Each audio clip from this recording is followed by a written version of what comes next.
Detail last meeting, details of all the department's budgets. Stand up for this seat.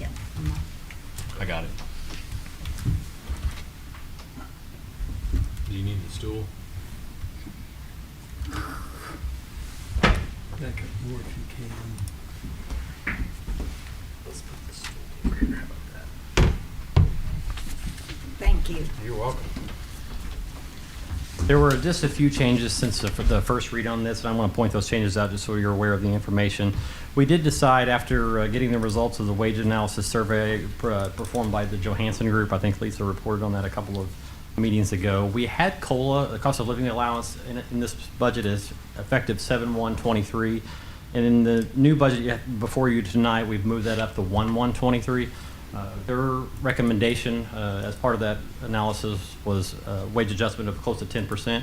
If you count the 5% we gave back in April, and if you would count this 5% that we were proposing on 1/1, that will give the full amount of the adjustments as recommended by the Johansson Group.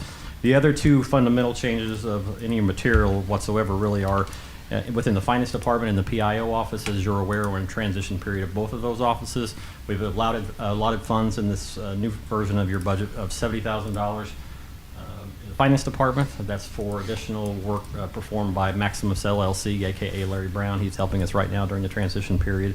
And in the PIO office, we've been without a PIO for a while. We're entertaining the idea of really two ideas of doing some third-party work or perhaps bringing on another staff member to assist in those in that capacity. So those are the changes that have taken place since the first read.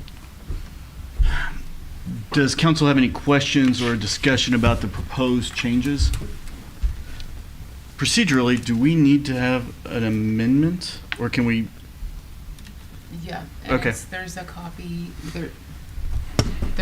of the amended ordinance and the initial ordinance as it was presented initially at the first read, and you can propose a motion, they can entertain it to amend it, accept the amended ordinance tonight if they want to. I would entertain a motion and a second on the to amend the budget as proposed by Mr. Keeling here tonight and as included in your packets. Motion. Second.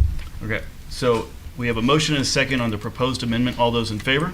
Aye. Any opposed? Any abstentions? So it is now amended. So now I would entertain a motion and a second for the final passage of item number 6, 22-62. Motion. Second. We've got motions and seconds, and now we'll proceed to a roll call vote. Well, it's well done. We're well covered. Covered. Councilmember Gerlich, Aye. Councilmember Poole, Aye. Councilmember Self, Aye. Councilmember Updike, Aye. Councilmember Gerke, Aye. Councilmember Franklin, Aye. Councilmember Wilson. Aye. Excellent. Motion carries 7-0. Moving on to new business, specifically first readings of ordinances. This is item number 7 on our agenda. I need a motion and a second for the first reading of Bill 22-63 by title only, please. Motion. Second. A motion and a second. All those in favor? Aye. Any opposed? Any abstentions? Motion carries 7-0. Good evening, sir. Evening. Garrett Brickner, Assistant Builds Administrator. So what this ordinance is for developers agreement with Stone Creek Falls. What they're wanting to do is get started on their apartment buildings. They've been working on this project for about a year now. They want to go ahead and get started on those, even though the intersection improvements are not done. They have the permit from MoDOT to begin the intersection improvements at Farm Road 103 and US 60. So they just wanted to get going on that. So as part of this agreement, we will issue at-risk permits to them to begin construction on those apartments and the infrastructure required for them. I think they are applying for 8 permits, or they will be applying for 8 permits as part of the initial package. None of which will be finalized, none of which will get C of Os until that intersection is completed. So as part of this agreement, the developer will put forth a bond of $977,000. This is in line with the engineer's cost estimate for this particular intersection. And then once they complete the intersection, that'll be returned to them, or if they don't complete it, the city will utilize those funds to complete the intersection.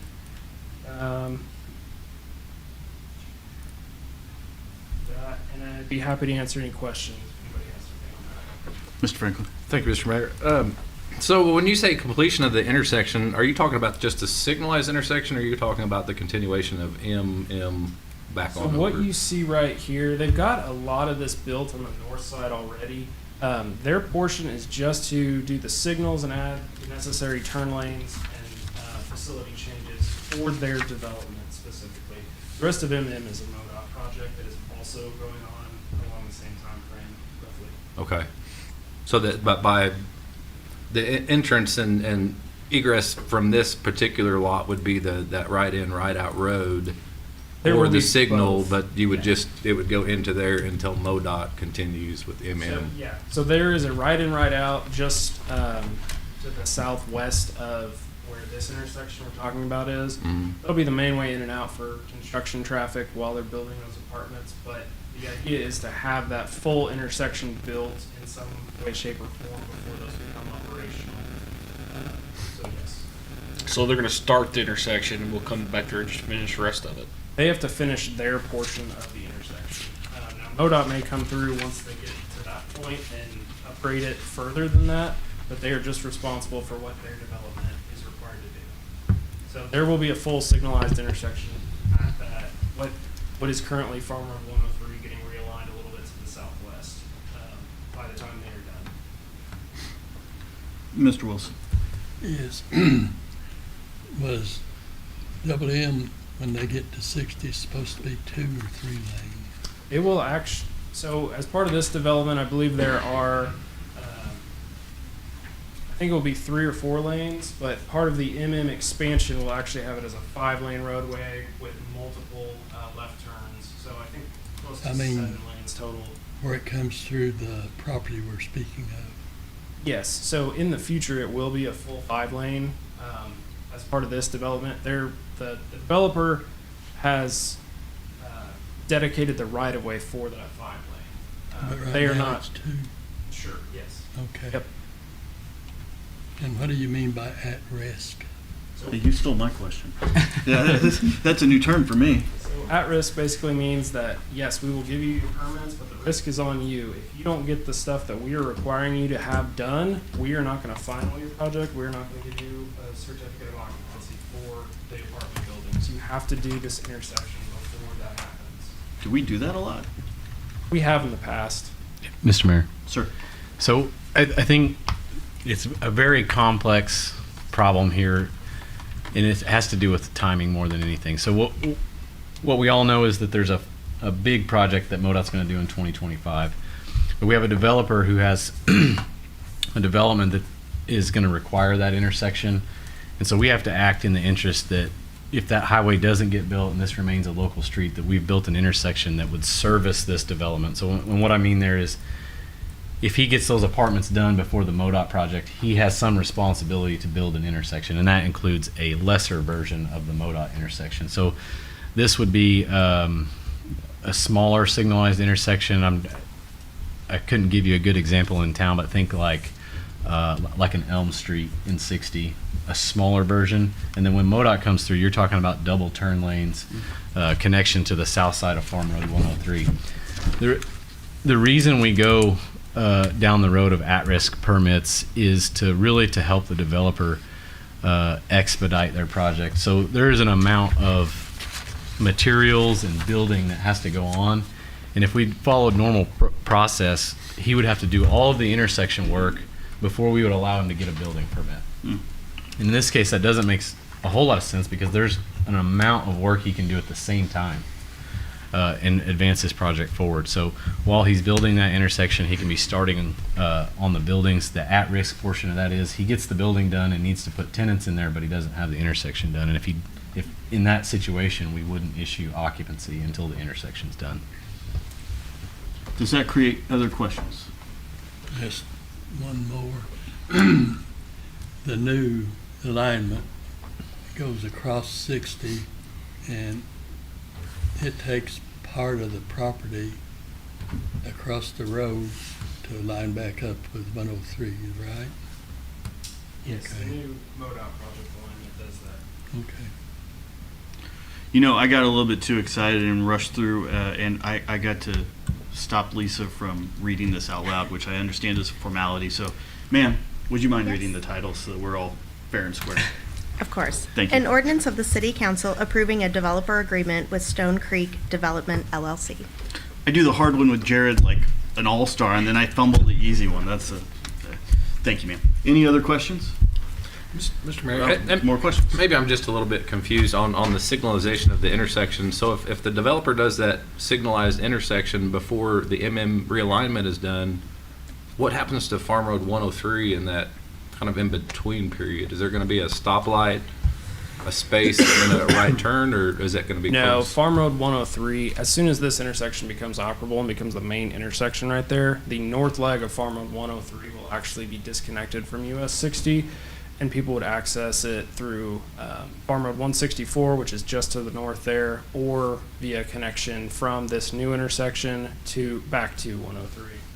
They will not both be going at the same time on the north side. So what about the South 103?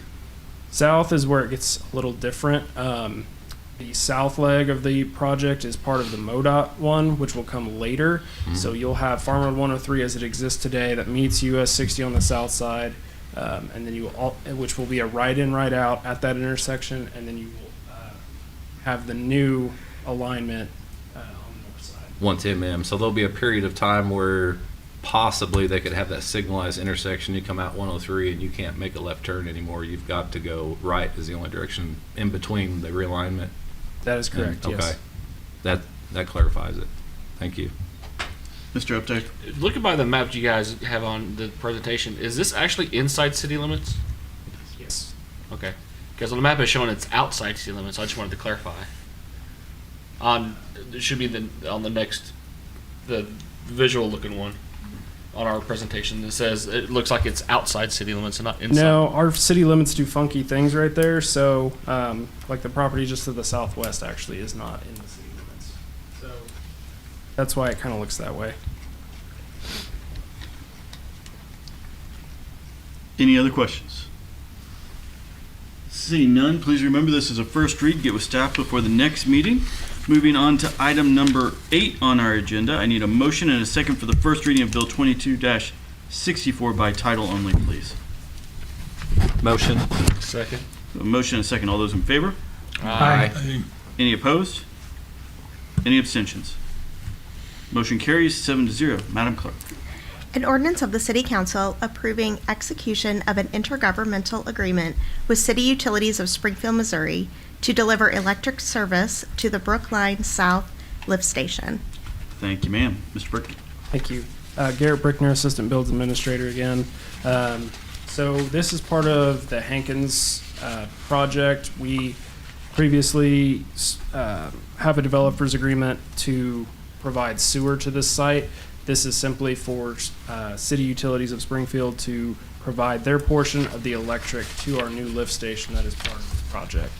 So what that includes is the labor and materials they will utilize to get power from where the lift station is currently to the new lift station. Questions from council?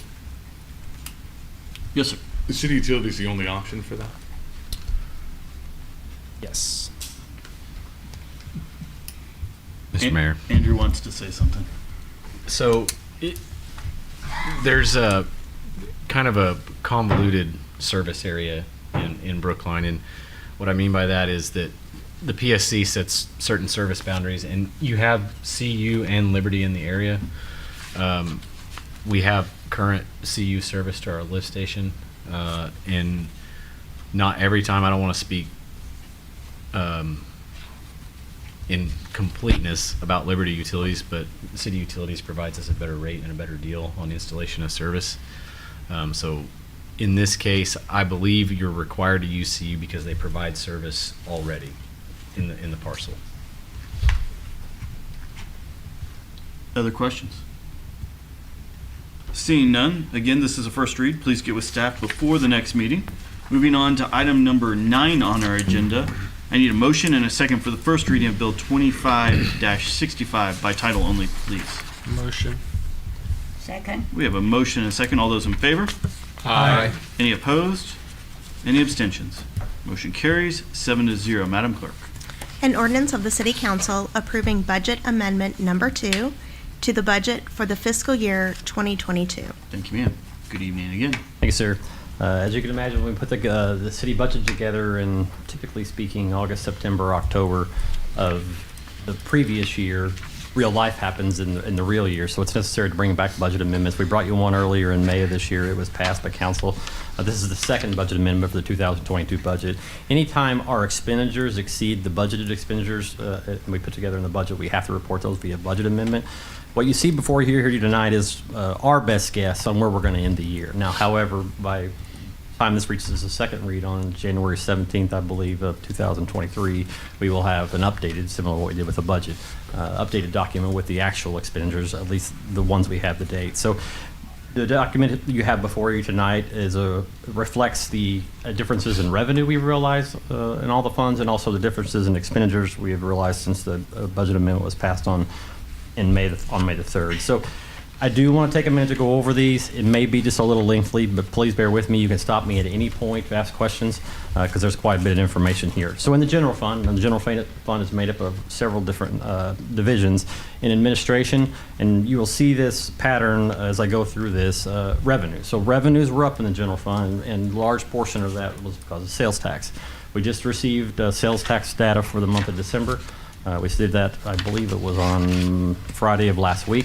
We are going to end this year up 18.6% over 2022. Andrew said it today. I think I've said it before. That is all favor. It's a tremendous amount of favor that we have in the city. We believe we're doing things right at the right time, right reason. All that is paying off, and sales tax numbers have been outstanding for us. So we're realized gains of 18.6% roughly over 2022. But that touches a lot of different funds, so you'll see those revenue increases over the different funds.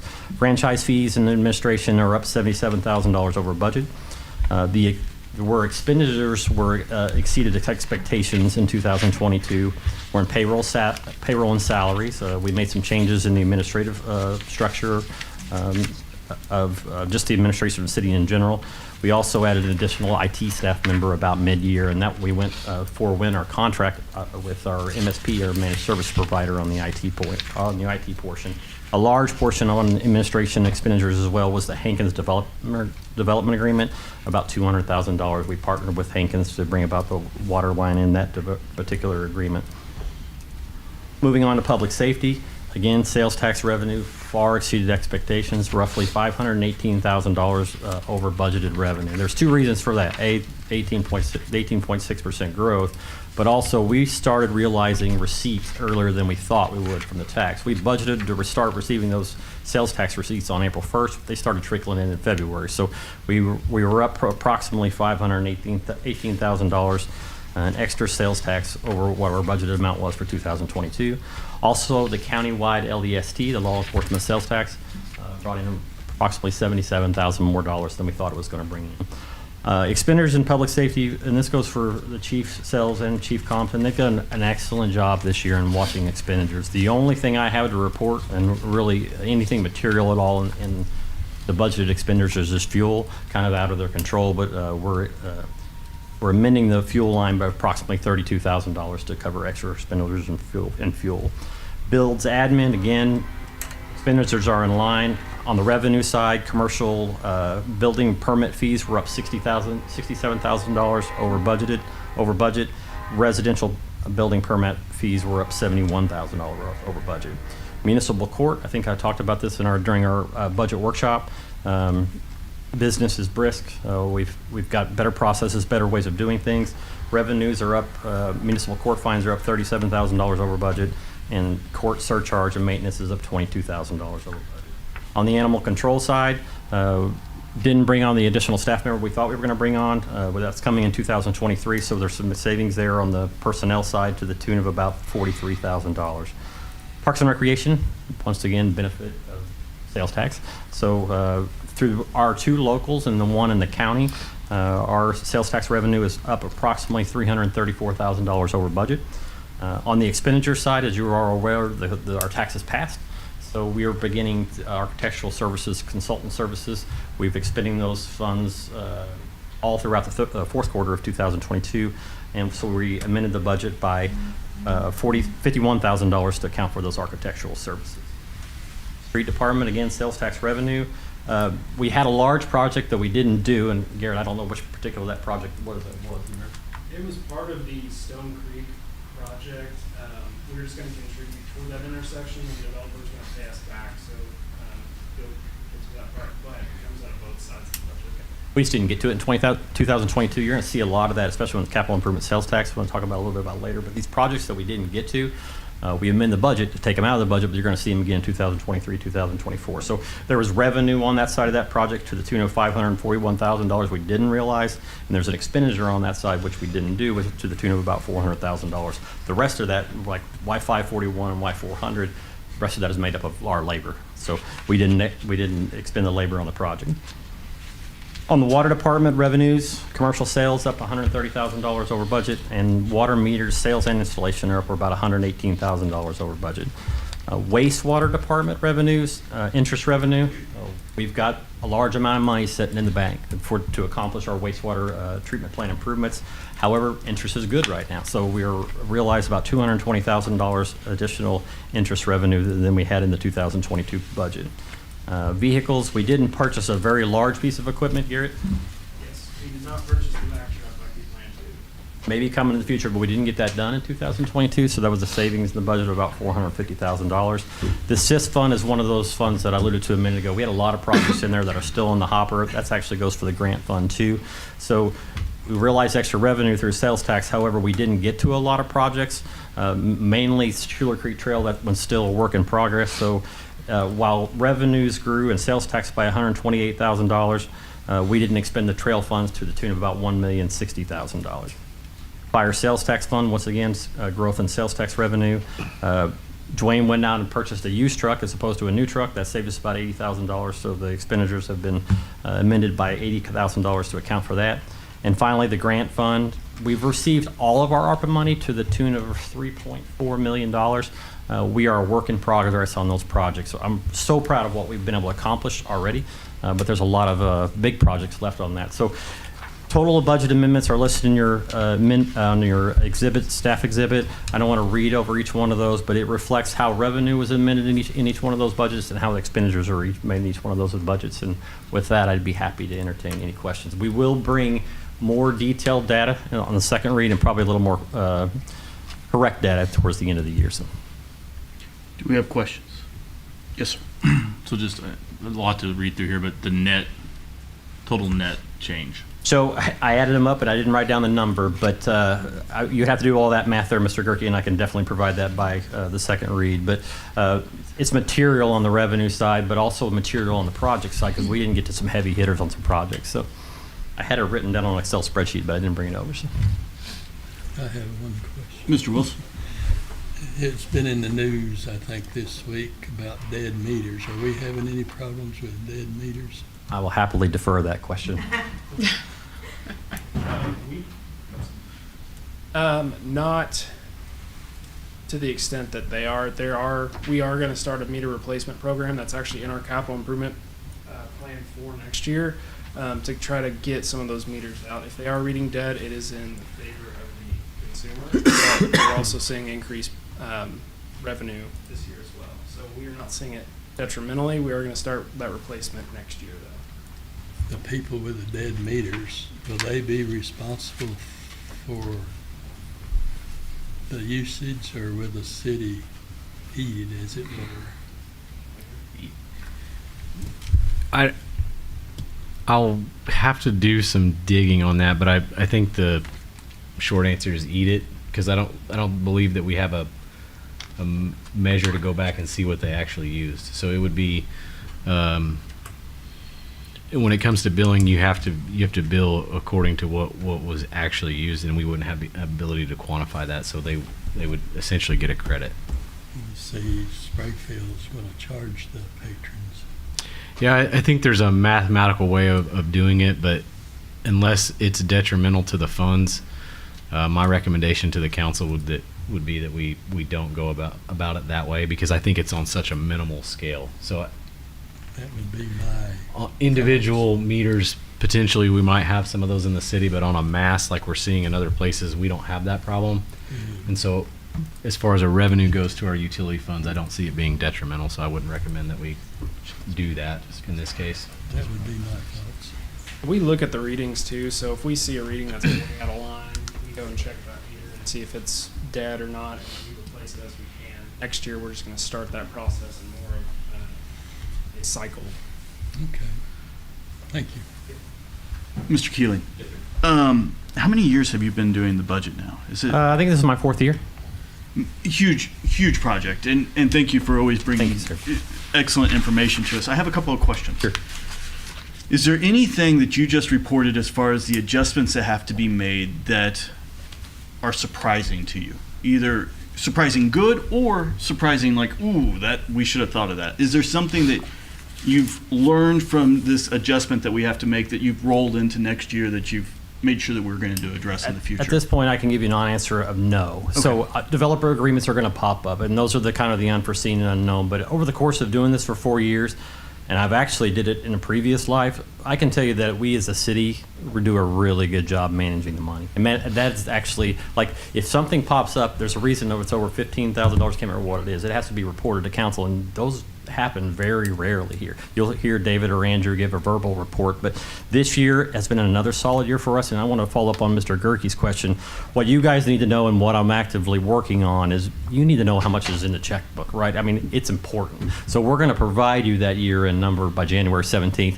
I'm a little bit like green in that area right now, but we'll get there, and I think it's very important. And I don't want to sit there and give the impression that we don't know how much money we have. We do, but I want to give you a solid, firm number at the end of 2022. This is how much money you have. So, You know, if you've taught me correctly, I think we usually plan on a 3% increase. That's correct. What we budget on. But what I think I just heard you say is we're ending up at an 18%. yeah. So, and you saw that same thing in the 2023 document, and that is our practice here, and I love that practice. We budget conservatively for, especially in sales tax. And now, over the past 4 years, we've had some really good years here, and they far exceeded our expectations. We budget 3% usually every year, and I don't have the chart before me, but we've had 10, 11, 12, 18% growth over the past 4 years. That's a blessing. It's unbelievable favor, but with that money too, with that extra money, as you see, we put it in play. We put it in play in our employees, our number one asset. We also put it in play in additional infrastructure and things that'll make us money, and developer agreements that will make us money. When I say making money, we're not in the business of making money. We're in the business of making money so we can in turn better this community. So I love that strategy that we do for our entire city that was brought here by David Cameron. We're going to put our money in play to make us more money to better our community. So I hope that gave you your answer. It did, absolutely. Did that create any other questions? Mr. Mayor. Sir. Jared, I want to take a moment just to talk about the work that he puts into it. And he alluded to it. We're in a transitional period, and I know David would do the same if he was here. I've sat in the room, I've watched Jared work. I'm convinced he sees numbers in the air, like it just appears to him. In a period of transition in the finance department, Jared, it's simply amazing. It's almost flawless.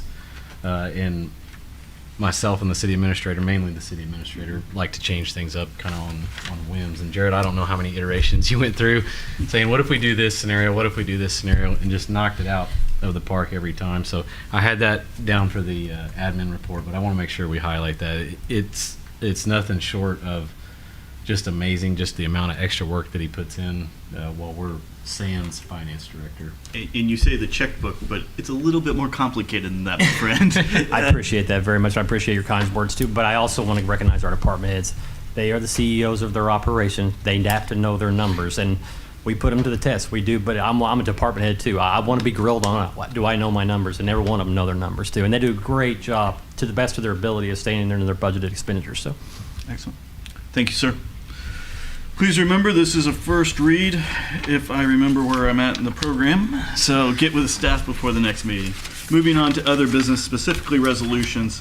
This is number 10 on our agenda, 22-R-76, a resolution of the City Council authorizing the city administrator to execute a third addendum to the agreement for financial consulting services with Maximist LLC.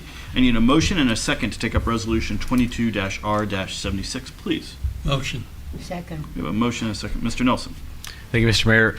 This addendum to our agreement will just raise the allowable expenditure with Maximus, or AKA Larry Brown. like I mentioned, we're in a transition period in the finance department. Larry provides for us that separation of duty that the auditor's always talking about. Now, Jared and I kind of split the duties because we had a finance manager and a finance director position now. So thankfully, Jared is the brains, and I'm just the guy that puts the signature on it. And I think that's where you want me. So, but Larry comes in and periodically just kind of performs like a self-audit like our positions would normally do. He's an expert in his field, so this allows us to spend just a little bit more money in the interim. Questions from council? Seeing none, and as this is a resolution, we can call it immediately for a vote, which is what I will do. All those in favor of 22-R-76, please vote aye. Aye. Any opposed? Any abstentions?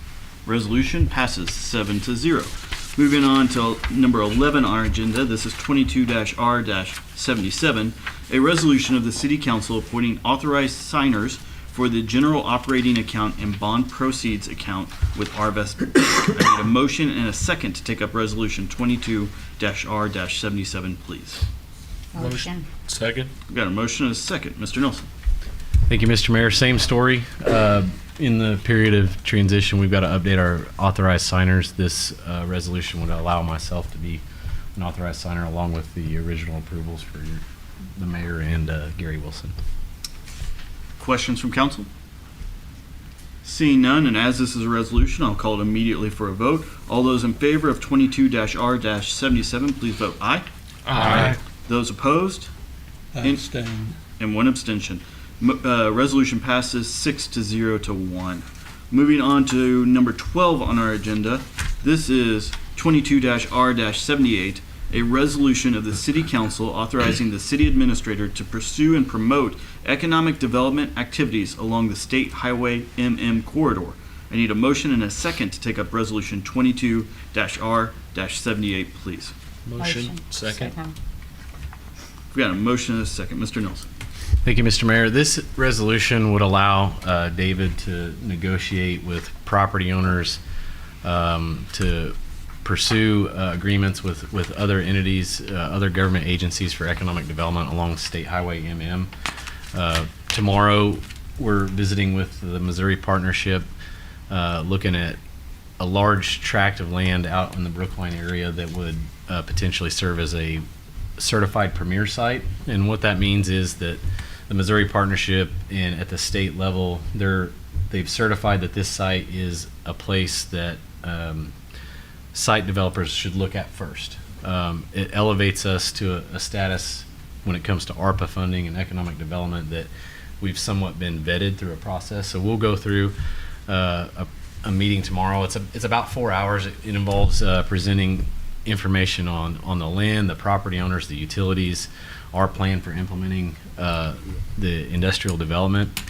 But I think it's important for us because quite frankly, the land is getting bought up. So planning for our future, planning for where our job centers will be is important. This just gives David the ability to talk to those property owners and entities on the city's behalf.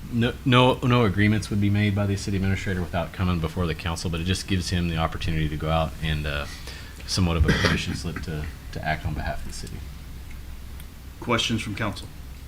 Mr. Franklin? Mr. Mayor, Mr. Nelson, so basically there is no any other financial obligation to this until we enter into one of those projects or one of those agreements. This is just kind of giving David that permission to potentially.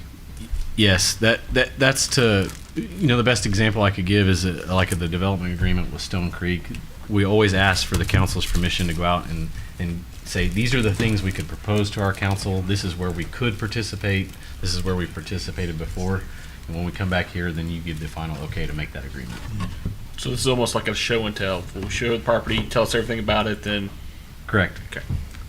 So is Mr. Cameron not allowed to do this as of now, or is this just kind of us giving our blessing and? Yeah, I think in a non-official capacity, because everything we do is obviously open record. So when we talk to developers, like saying these are the things we've done in the past is, I think, allowable. But as far as saying I want to look at, in this case, a section of street that we might participate in, when we put dollars out there, this gives him a little bit of, like, to speak in confidence that they can pursue engineering. They can go down the road knowing that we're at least going to bring it to the council for consideration. Sure. It's giving the builder and the owners the confidence in the Yeah. city partnering. Yeah, the last thing we want from them is, or for ourselves is, you know, for you to hear it for the first time when we've already done a few months worth of work, saying that here's our conceptual layout, here's the things we're going to do, and the council's like, that's not a priority for us. Sure. Thank you. Anything else? Seeing none, and as this is a resolution, I'll call it immediately for a vote. All those in favor of 22-R-78, please vote aye. Aye. Any opposed? Any abstentions? Resolution passes 7-0. How do you want to do this? I want to talk one time for all three. All right, so we're going to take up 22. Oh, man, I'm just going to read them all. Sorry, guys. I think I had to. We're going to take up items number 13, 14, and 15. I have to read them into the record, and then I'll ask if we can take them all up at once, and I'll ask for a motion in a second to take them all up at once. If I get that motion in a second, then we'll proceed and let Andrew talk. Mr. Mayor. Mr. Franklin. Question. Take them all up as once, as we're still individual voting for each? Okay. Yes, each one will then have an individual vote, but Apologies for interrupting. no, we'll just see if this works or not. I may never do this again.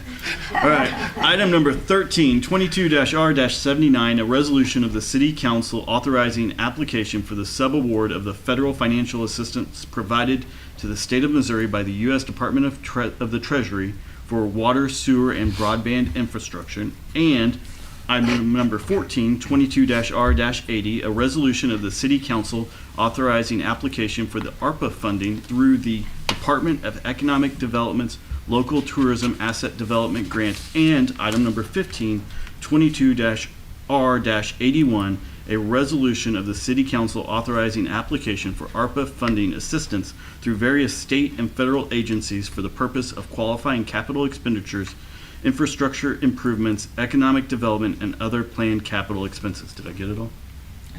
I would entertain a motion and a second to take up items number 13, 14, and 15 at the same time, followed by a voice vote on each individual one. Motion. Second. We have a motion and a second. Mr. Nelson. Thank you, Mr. Mayor. So I guess I could have just said ditto each time, but for the purposes of the discussion, these resolutions all achieve a similar goal, and it has everything to do with ARPA funding. Specifically, when you look at the first one and the second one, those are called out for specific applications, and then the third one is just a general permission slip again for us to go and pursue ARPA funds. And why this comes before the council is that most of these require a council action to say we are going to apply for these funds. Why we bring it to you kind of in a general sense is most of these have a really tight deadline. And with our council schedule, it's imperative that we kind of had those things buttoned up as those guidance documents come out. The last one that we received in this instance for the wastewater, that was a grant we knew we were going to get, but the guidance came out on how you would actually put your name in to receive the funds you were awarded came out with like a 30-day turnaround, and a requiring document being a resolution by the governing body that says you can actually accept these funds. So likely in any specific instance we're going to be back here talking about it to receive funds, but this would allow us to apply for ARPA funds where we have qualifying expenses.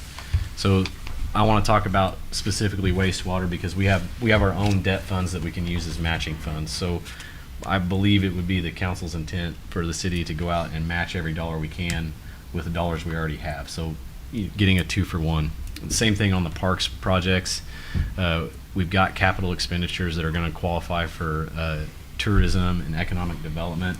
We can maximize those dollars by applying for these grants and matching the dollars we're already planning on spending. So these resolutions simply are the permission slip to apply. Any acceptance of funds and expenditures of those funds will come back before the council before we actually make an agreement with whatever entity that might be. Questions or discussions about items 13, 14, or 15? Seeing none, I would, let's see, So I would see, since these are resolutions, we can call them immediately for a vote. So for item number 13, 22-R-79, all those in favor vote aye. Aye. Any opposed? Any abstentions? Resolution 22-R-79 passes 7-0. Moving on to item number 14, 22-R-80, all those in favor vote aye. Aye. Any opposed? Any abstentions? Resolution 22-R-80 passes 7-0. Moving on to item number 15, 22-R-81. All those in favor vote aye. Aye. Any opposed? Any abstentions? Item number 15, Resolution 22-R-81, 22-R-81 passes 7-0. Thank you. I don't know if I'll do that again. That felt a little awkward, but yeah, we made it. I'm good with the ditto. All right, next time we'll do a ditto. All right, moving on to finance report. Mr. Keeling, could you please come back up and entertain us some more? It's extremely brief. Really, the report was the 2023 budget and the amendment. But just two things, and Andrew alluded to a minute ago. We are in the process of interviewing for a finance director and finance manager. We're hoping to have that some way solved by the end of the year. We'll be sure to get back to you shortly after the start of the year to let you know what we decided there. We have been meeting on the regular with Stiefel. Would be regarding the debt issuance for Parks and Recreation coming, I believe, March, April of 2023. That's to bring about our projects. We're working or getting ready to work on the S&P questionnaire to prepare ourselves for the S&P call to get a better rating, to get a lower interest rate. I don't know if there is such a thing as a low interest rate right now, but we're going to get the best possible rate. I'm so jealous of wastewater, who got sub 3%, and we're not anywhere close to that. So that is the financial report for this evening. Do we have any questions? Mr. What's Updike? the major difference between the finance manager and finance director? Sure, director level would be an ELT position, executive leadership team. They would oversee the entire finance department and also the UB side. Finance manager would be the person directly under the finance director, to directly report to the finance director to assist in the overall financial piece of the city. I hope that made sense. Any other questions? All right, seeing none. Thank you. Thank you. Reports from staff. Thank you, Mr. Mayor. We hit it pretty hard tonight, but the budget, great job, Jared. 2023, we appreciate the council's approval of the COLA moving to the front of the year. That's huge for our staff. Again, referencing that wage assessment that we had by the Johansson Group, the recommendation from what our wages were at that time was a 10% adjustment, and this council made a 5% adjustment immediately, and this is the second of that to keep us not only on pace, but one of the better competitors in the region for the positions that we have. So appreciate that. Christmas last weekend, the parade was a big hit. Yeah, it was. Heard nothing but good things, Jared. And your team, great job. The reindeer run, I believe, went off without a hitch. I missed it this year, first year that I've missed it, but I had a sick kid, so we're doing better though. Back to the Stone Creek development, and I don't want to belabor that, but just for so council has some resolution to that. There's so many moving parts and pieces. The goal really is to try to not undo improvements or work or make a developer spend funds unnecessarily. So a lot of pieces there, including MoDOT highway improvements that are scheduled to happen in 2025, the school potentially locating a school in the same vicinity and needing some transportation improvements. So we're really trying to work with MoDOT and coordinate that and make that flow. I think we have more time than even though we're approving a snapshot in what's going on, I think we have a lot of time there to get that ironed out and open in the right way.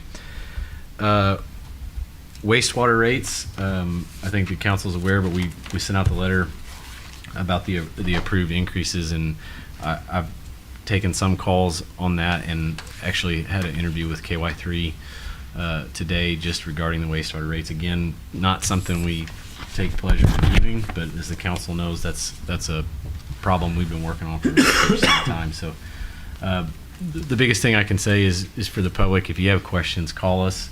For the council, same thing, direct them to myself or the build staff. We can answer those questions, provide any information they have about or questions they want answered about how those rates came about. ARPA projects, we did start some sewer improvements out at Hankins, but that was mentioned, but I don't know if anybody noticed, but we did get one water tower painted. The one out where the new sports complex is going to be, and that looks really good. Garrett, great job on that. The logo looks good. We're looking forward to getting to the tower on Hines Street so Miss Poole doesn't have to climb up there and check it out in the springtime. No climbing the water tower. None. You're not allowed. So just so everyone's aware, just with the weather, that'll be postponed until the spring. We'll take care of the tower on High Street and then the tower out immediately by animal control. And that is all I have today. Thank you, sir. Reports from council. Mr. Franklin? Mr. Mayor, I'd just like to say I really appreciated the workshop that we had earlier, and really, the tailoring to the Republic specifically. I really did appreciate that.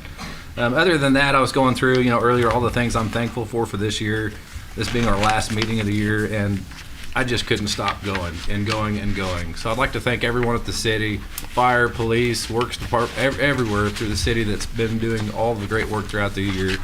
All of the citizens that we've been talking through without the year, and all of my colleagues that have given their time to come up here and serve the community as well. So I'd just like to kind of a blanket thank you to everyone for the end of the year, and we'll see you in January officially, but maybe Friday. So thank you. Thank you. Anybody else? 6:57. That wasn't too bad. Pretty good. It is the last meeting of the year, and it's my boys are 12 and 10. So the parents that have gone before me and have the older kids are going to know what I'm talking about. For the parents that have the younger kids, I know you're struggling just to make sure they stay okay. Alive. Yeah, I didn't want to say that, but yeah, make sure that they stay Right, alive. So I made the mistake of saying the other day, my 12-year-old, I turned to my wife and I was like, he's like 2/3 of the way out of the house. Really big mistake. Don't say that to your wife, the mother of that did not go over well. So we've kind of been in a memory reminiscing thing. And as we approach Christmas, we're trying to appreciate it more. But that's kind of been my mindset here lately. And the truly awesome part of being mayor, and I think being on council, is getting to see the memories that the city gets to make for all these kids. As I was riding in the parade, and I'm sorry I was in a Ford, Dwayne, but I was in the Corvette line in a Ford. Apparently that's a problem. But I saw all these kids just all over the place in this parade, and it's awesome that they're going to remember that, and they're going to tell their kids about the time they got to see Santa in the parade, and we get to do that, and that is reward. That is something that I think we should take pride in, and I know the city staff should take pride in, because it couldn't have been done without every single person in this room and for this organization doing their part. And man, it just makes me proud to be a part of this, and makes me excited to see what the next year and the year after that and the year after that brings, because it's only going to get better. And it's because we have caring, dedicated people out there and up here. I'm excited about it. So I didn't mean to get all rah-rah, but that's where we're at. And Merry Christmas to all. Happy New Year. I look forward to seeing